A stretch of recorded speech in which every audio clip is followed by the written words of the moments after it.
Today we're going to talk about the plans I have for my knitting for 2026 and to make my very first Make 9 grid. So grab your project and let's get going. One of the reasons I've never made a Make 9 grid before is they felt like too much pressure, because when I set a goal, I will do that goal no matter what, even if it costs me my sanity. So I want to build in some flexibility for myself. So when I first started thinking about the Make 9, I thought maybe I'll just put up categories, and that's kind of true. I am going to actually put real projects in my Make 9 because I know that's something that you all want to see, and I think it can be fun to plan things. And so I'm hoping to approach this with an eye towards fun, but also have flexibility with myself to say, you know, ultimately this Make 9 list, it's a list of experiences that I want to give myself in knitting, and it's not something that I need to report out to other people, even though I am gonna talk to you all hopefully at the end of the year about kind of how I did on it. But my assumption is if I don't get this done, it's because I had fun doing something else. So it's really not that serious. If you want to make a Make 9, I hope that this gives you the inspiration to do so yourself, and maybe it helps you to give yourself some flexibility as well. So there are 4 experiences in my knitting that I want to give myself this year, and the Make 9 is largely just structured around those goals. These goals I think I probably will stick to, even if I don't stick to the 9 specific projects I'm picking out on the grid. So the first item is to start gift knitting early in the year. So there are 3 people in my life that have requested hand knit gifts for next Christmas, and they all 3 want socks. So 2 people requested socks specifically, and 1 person is my mom, and I want to make her hand knit socks that she actually likes. So yeah, but I want to do them early in the year so that I am not stressed at Christmas time. I think at least one of these is likely to be the Deep Shadow Socks by Isolde Teague. It's a pattern that came out fairly late in 2025. It's in her Knitworthy 9 collection, and I've already purchased that collection of patterns. So I've been really interested in making this pattern in particular because I really like knitting a shadow wrap heel. It's my kind of probably my #1 default sock that I knit for myself. But one thing that I'm not a big fan of with the shadow wrap heel is they often don't fit as well as a sock with a gusset. And this is basically a short row sock with a gusset. So I'm looking forward to trying this pattern out. This is one of those patterns I think I'm very likely to do this actual pattern, both because I have already bought the pattern and because I'm interested in trying this specific pattern. But I'll probably also make some other hand knit gifts that are a different pattern. I also want to get back into crochet this year. I didn't crochet at all last year, despite crochet being my entrance into fiber arts. I learned to crochet when I was 12 or 13 from my grandmother, and I got really into it back as a young teenager, and I did it really intensely for a while. Then I got interested in other things and fell away from it, and then I did it a little bit more in grad school. I made a few Afghans for my friends, and then I stopped doing it for a while, and then I got back into it when I moved to Portland and needed to make friends, and I started crocheting at knitting groups. Then once I got into the knitting groups, I learned to knit, and ever since then I've knit a lot more than crocheted. But I do want to get back into it because, for one thing, it's something that I know I enjoy, and I don't want to lose the skill. And the other thing is I have some friends that are very, very talented crocheters, and their projects look really fun, and kind of like how I got into knitting by watching other people knit and thinking, ooh, I want to make that. I have seen some projects that make me want to crochet. One of those projects is Wish Upon a Star by Teresa Weiss, who is one of those friends that crochets things and makes me want to crochet. Teresa designed this shawl for the 2025 Rose City Yarn Crawl, and I've already bought all of the materials to make it because I had actually intended to make it over this last summer, but for one reason or another I always had other projects on my needles, and I never started it. So I do want to do that this year, and probably work on it at the crafting nights that Teresa is at, so that I can get a little bit of help, because this shawl does look a little bit more complicated than the crochet patterns that I've made in the past. But since I'm friends with the designer, I will see if I can get some help if I need it. One of the things I really enjoyed doing in 2025 was one of my last projects, which was the Not Ooey Not Gooey mittens. And they were born out of a desire to have mittens with the ooey gooey pattern on them, and I made them before Andrea Mowry released her ooey gooey mittens pattern.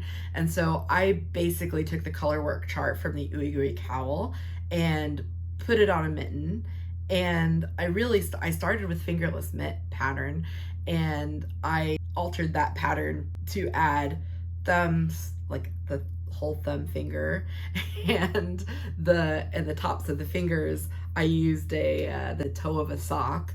But I just really enjoyed the problem solving aspect of it. Even if I didn't change the pattern a ton, there was so much problem solving and a lot more decisions to be made. And I think that's where the creativity in knitting comes from, is the decisions to be made. And you start out with maybe deciding to add some short rows, or changing the color of the yarn from what was used in all the pattern pictures to a color that you like better. Or maybe you've chosen a different yarn than what the original pattern called for. Then you may venture into using a different weight or a different fiber mix. I'm kind of at the place where I'm pretty comfortable with yarn substitutions, and I'd really like to alter patterns a little bit more, or self-draft. And I think I'm ready to self-draft, and I'm ready for the challenge. So I think I want to self-draft at least one pattern this year. Earlier this year, I had an idea to make some sushi socks, and I've already designed the color work charts. So I think I'm gonna make some socks with some sushi on them. So stay tuned for those.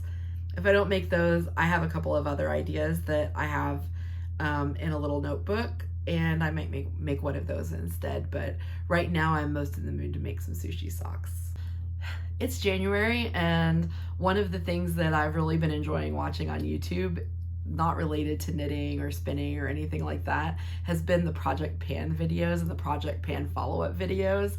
And I feel like there's kind of this thing in the air in January, and it's been kind of in the air in my life in general, that I want to appreciate what I have more rather than purchasing new. Now, to be very clear, I am not planning on doing a no-buy this year by any means.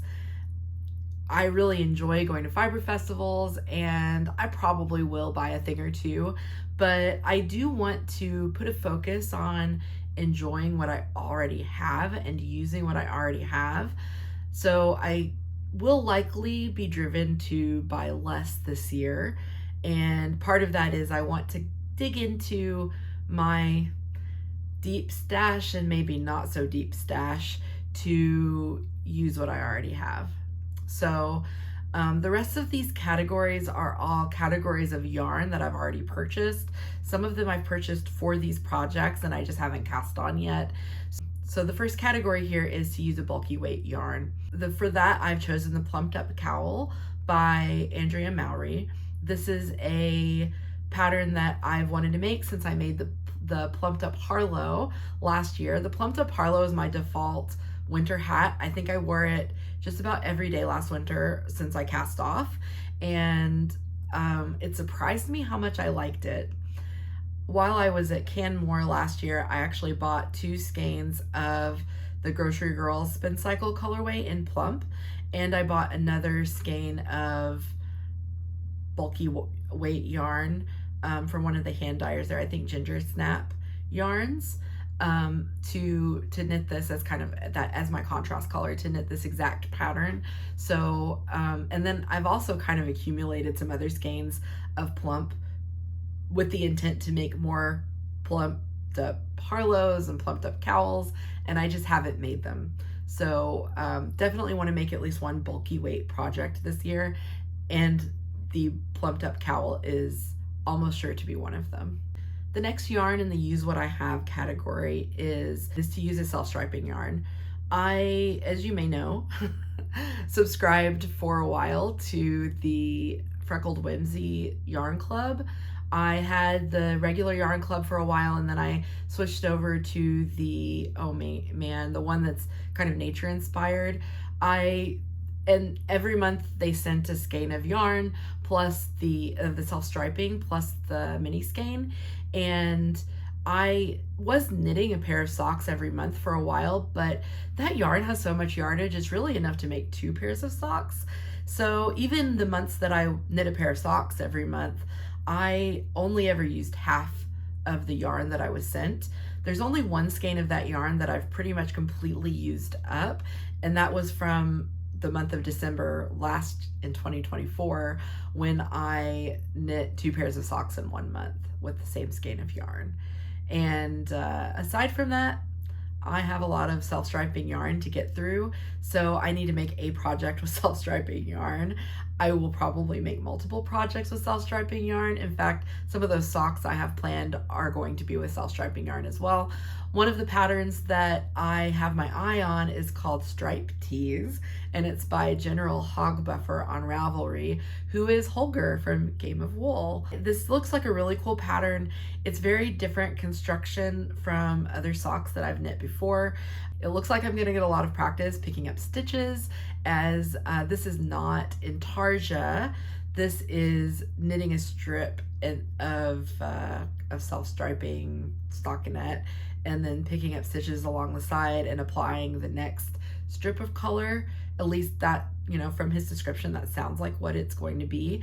So I'm interested in this construction. I'm interested in kind of playing around with these, kind of a different way of doing the self-striping, because the stripes are on the socks are going to be a little bit thicker for doing these thinner strips rather than just letting them self-stripe around in the round. When I say I'm a monogamous knitter, I don't mean socks. The sock doesn't count. Yeah, this sock will count towards my whip count, because I think I'm gonna actually have to pay attention. The next category in the appreciate what you have is some project that uses leftovers or mini skeins.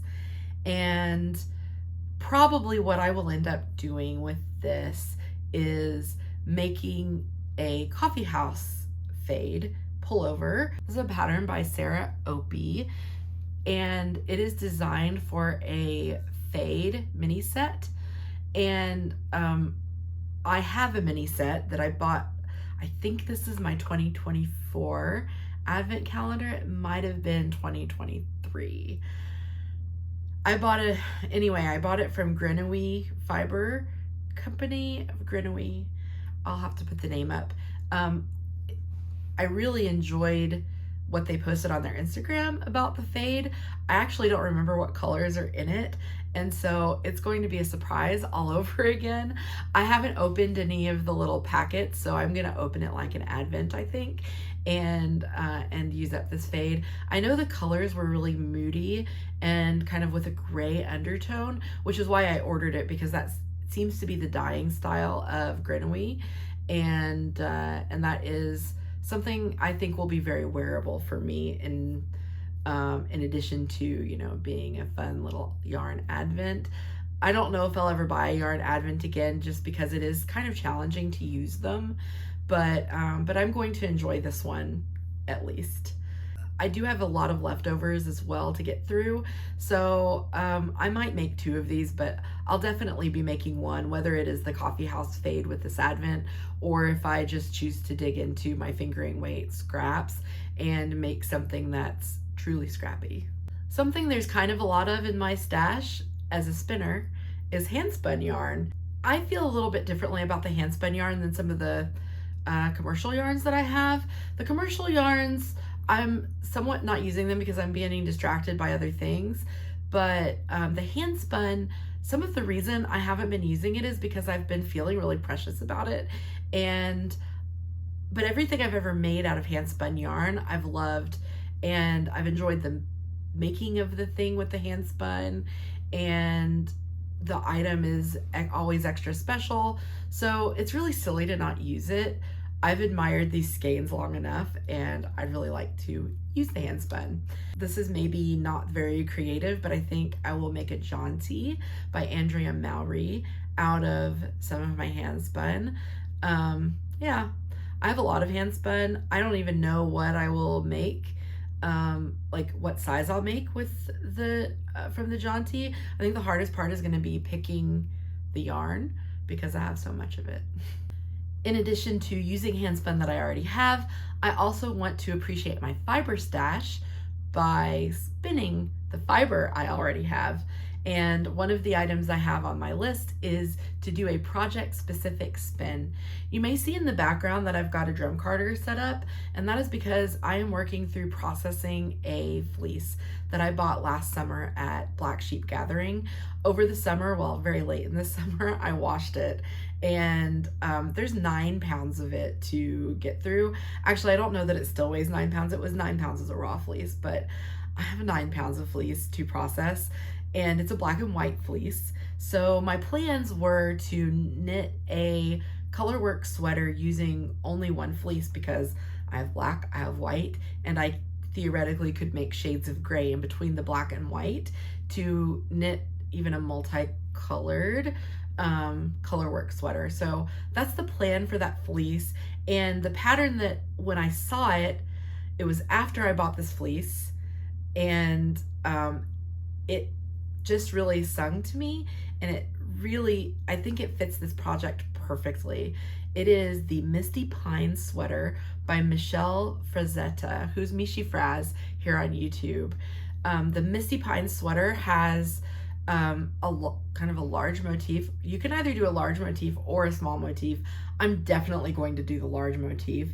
I just think that this will be gorgeous with my Handspun yarn, and I can blend all of the colors that I need for it just from the 2 colors of this fleece. So over the years, I've accumulated a really nice curated collection of knitting books and other crafting books.